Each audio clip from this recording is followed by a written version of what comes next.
ધોરણ 5 દ્વિતીય સત્રાંત પરીક્ષા 2024 વિષય ગણિત પ્રશ્ન પેપરનું સોલ્યુશન છે. પ્રશ્ન 1 નકશા પરથી પ્રશ્નના જવાબ આપો. પ્રશ્ન 1 છે વર્ગખંડના નકશામાં કઈ કઈ વસ્તુઓ છે તેની યાદી બનાવો.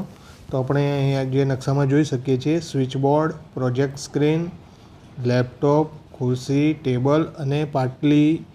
કુલ 3 ને 3 9 છે. પાટલી A થી પાટલી B, C, પાટલી D, પાટલી E, પાટલી F, પાટલી G, પાટલી H અને પાટલી I. આટલી વસ્તુઓ યાદીમાં છે. હવે 2 નંબર પ્રોજેક્ટર સ્ક્રીન કઈ દિશામાં આવેલ છે. તો અહીંયા આપણે આ જોઈએ પ્રોજેક્ટર સ્ક્રીન છે એ ઉત્તર દિશામાં આવેલું છે. 3 નંબર બારણું 1 અને બારણું 2 કઈ દિશામાં છે. તો અહીંયા આપણે બારણું એનું શોધીશું. આ બારણું 1 છે, બારણું 2 છે, તો આ પશ્ચિમ દિશામાં છે. 4 નંબર સ્વિચબોર્ડ પ્રોજેક્ટર સ્ક્રીનની કઈ બાજુમાં છે.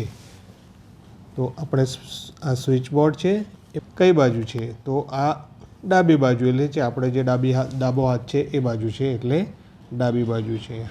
અને 5 નંબર બારી 2ની સૌથી નજીક આવેલી પાટલીનું નામ જણાવો. તો આ બારી 2 છે તો એની સૌથી નજીક પાટલી આ પાટલી C છે. પ્રશ્ન 2 જોડકા જોડો. અહીંયા વિભાગ A છે, વિભાગ B. તો અહીં પહેલો નંબર જોઈએ તો વિભાગ એમાં ખુલ્લી આકૃતિ આપી છે. એના કુલ 5 બાજુ છે 1 2 3 4 અને 5.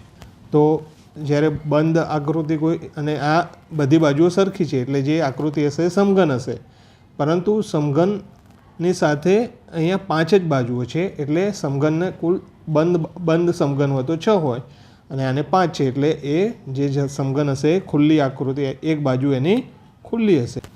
તો અહીંયા આપણે ખુલ્લો સમઘન એ D છે તો 1માં આવશે D. હવે 2 નંબર છે તો આમાં પણ ખુલ્લી આકૃતિ આપેલી છે. તો આપણી પાસે સામે જે છે એ લંબઘન છે અને આ લંબઘનની જ છે. તો આપણે અહીંયા પણ એક જ લંબઘન છે અને એ છે B. તો અહીંયા 6 બાજુઓ આપેલી છે એટલે તે 2 નંબરમાં આવશે B, બંધ લંબઘન. 3 નંબર અહીંયા ખુલ્લી આકૃતિ છે અને 6 સરખી બાજુઓ છે એની જે બંધ સમઘનમાં 6 બાજુઓ હોય એટલે આપણો અહીંયા જવાબ છે એ છે. 4 નંબર તો 4 નંબરમાં બાકી હવે રહે છે બંધ નળાકાર. તો આ જે ગોળ છે એ ઉપરને નીચેની આ બાજુઓ છે અને જે આખી એક અને જો ઓપન ખુલ્લી કરીએ તો આ લંબઘન બને એટલે 4નો જવાબ છે C. પ્રશ્ન 3 ખાલી જગ્યા પૂરો. તો 1 નંબર છે 3 દશાંશ રૂપિયા એટલે ખાલી જગ્યા. તો અહીંયા આપણે જ્યારે દશાંશ આપેલું હોય તો 3ની નીચે 1 શૂન્ય છે એટલે 3 પહેલાં 3 મૂકી દઈશું અને એટલા પોઈન્ટ કાપીશું એની આગળ એટલે એની પોઈન્ટ આગળ આવશે અને 0.3 આનો જવાબ એટલે આ જવાબ આપણો 0.3 છે. એ જ રીતે 2 નંબર 75 100 એટલે 75 ભાગ્યા 100. તો અહીંયા આપણે પહેલાં 75 લખી દઈશું અને બે પોઈન્ટ એટલે બે અંક ગણીને પોઈન્ટ મૂકીશું એટલે આ 5 1 અને આ 2 અને એની આગળ પોઈન્ટ એટલે 0.75 આપણો જવાબ 0.75. 3 નંબર 9 દશાંશ સેમી એટલે 9 અને નીચે એક જ શૂન્ય છે એટલે કે 10 એટલે 9 પછી પોઈન્ટ મૂકીને 0 મૂકીશું 0.9. હવે 4 નંબર 0.50 મીટર બરાબર ખાલી જગ્યા મીટર આનું ઊંધું છે. તો અહીંયા આપણે 50 છે તો આ બે જ્યારે દશાંશ કાઢવું હોય તો જે પોઈન્ટ જેટલી સંખ્યાઓ હોય એટલી શૂન્ય નીચે મૂકવી પડે એટલે અહીંયા 50 એટલે કે બે અંક છે તો નીચે 2 શૂન્ય મૂકવી પડે એટલે 100 થશે. 50 ભાગ્યા 100. 5 નંબર 0.81 કિલોગ્રામ બરાબર ખાલી જગ્યા કિલોગ્રામ.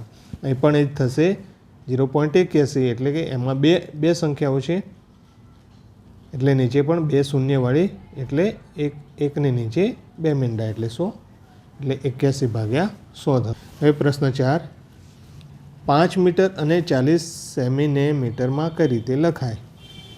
તો અહીંયા આપણે 5 મીટરમાં આપ્યું છે અને 40 સેન્ટીમીટર છે તો આ બંનેનો સરવાળો કરવો પડશે. તો 40 સેમીને આપણે પહેલાં મીટરમાં ફેરવવા પડશે એટલે 100 સેન્ટીમીટર બરાબર 1 મીટર થાય. એટલે 40ને આપણે 100 વડે ભાગવા પડે. તો પહેલાં આપણે 40 ભાગ્યા 100 કરીશું. એટલે આ 0 જશે. હવે 4 ભાગ્યા 10 છે, એટલે 4 ભાગ્યા 10 એટલે 4 મૂકીને 1 પોઈન્ટ કાપીશું, એટલે 0.4 થશે. અને 5 મીટર છે, એટલે 5 વત્તા 0.4, એટલે 5 વત્તા 0.4, એટલે આપણને જવાબ મળશે 5.4 મીટર.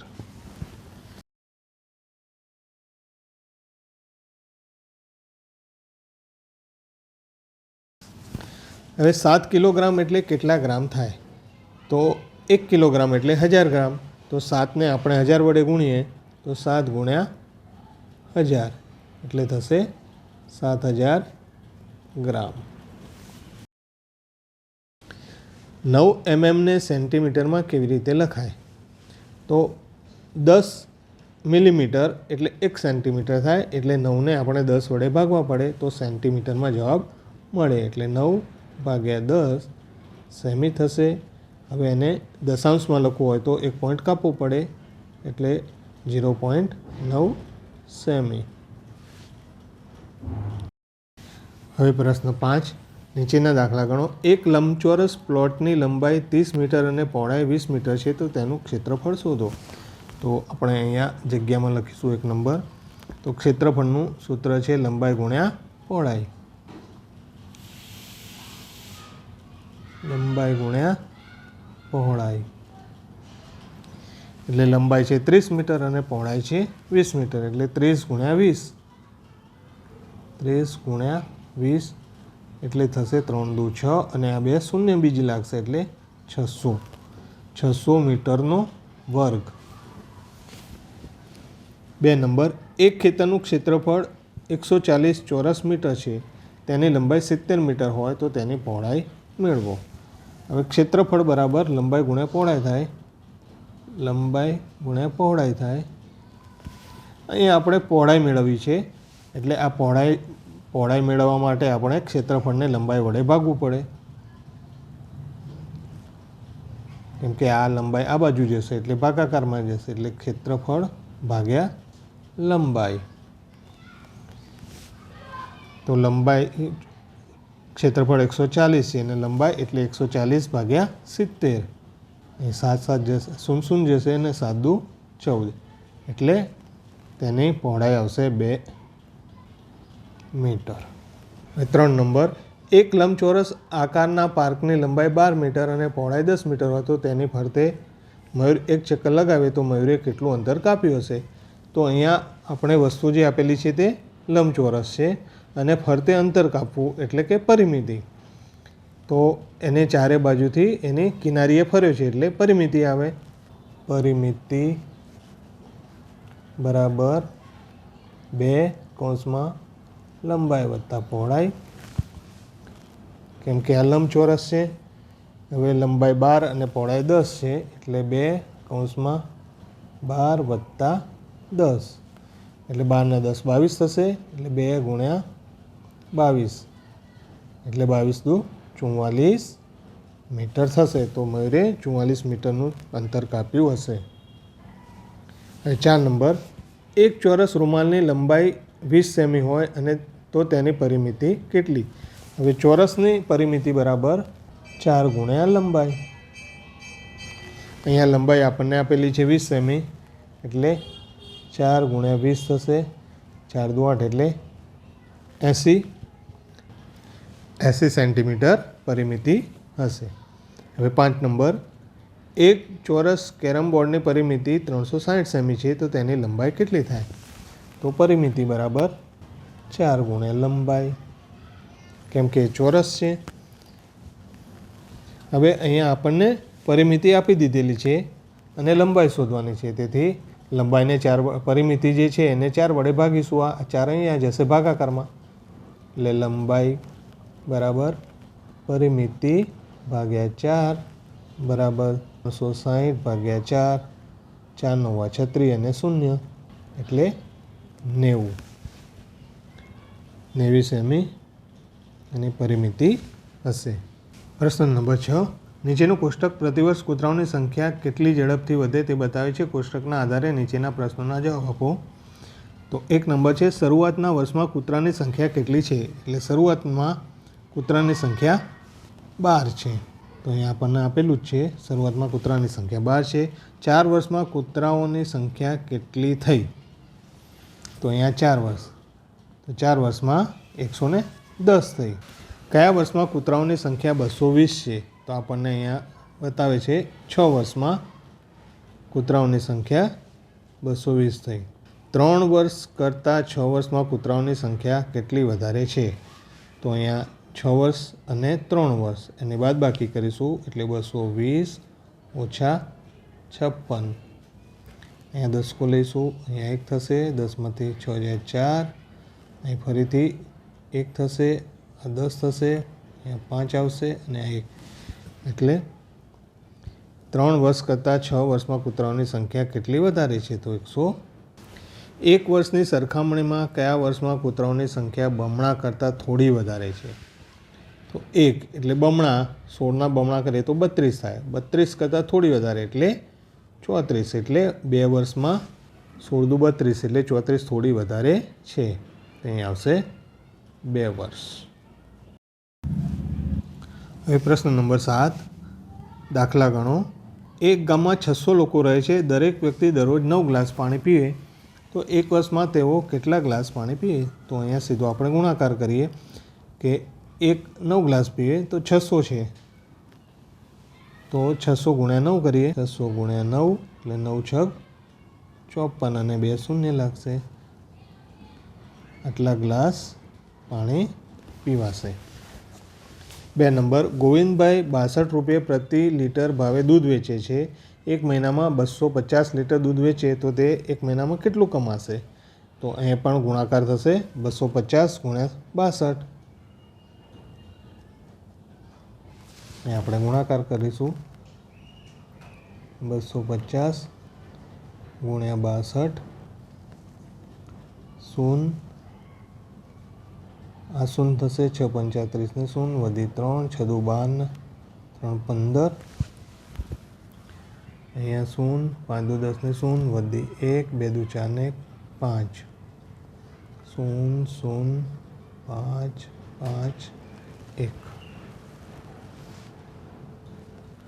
તો 15,500 રૂપિયા કમાશે. 3 નંબર, એક વેપારી પાસે 216 કેરીઓ છે. તે આ કેરીઓને ખોખામાં ગોઠવે છે. જો એક ખોખામાં 18 કેરી સમાય તો તેને કેટલા ખોખાની જરૂર પડે? તો અહીંયા એક ખોખામાં 18 છે, તો 200 એની પાસે 216 કેરીઓ છે, એટલે આપણે 216 ને 18 વડે ભાગીએ તો અહીંયા 18 એકા 18,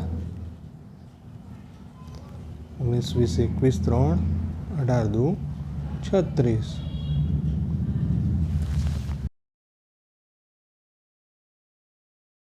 તો તેને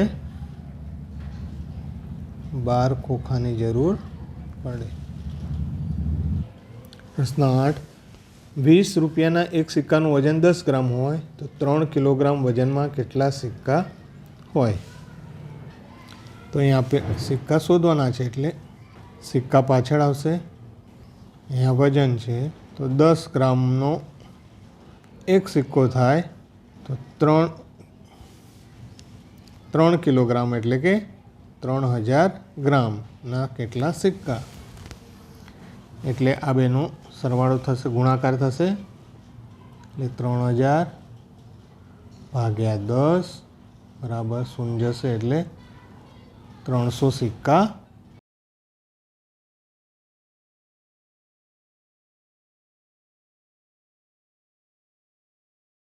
બે નંબર, 1000 સિક્કાનું કુલ વજન કેટલું થાય? એક સિક્કાનું 10 ગ્રામ છે તો 1000 સિક્કાનું કેટલું? એટલે 1000 ગુણ્યા 10 બરાબર 10,000 ગ્રામ.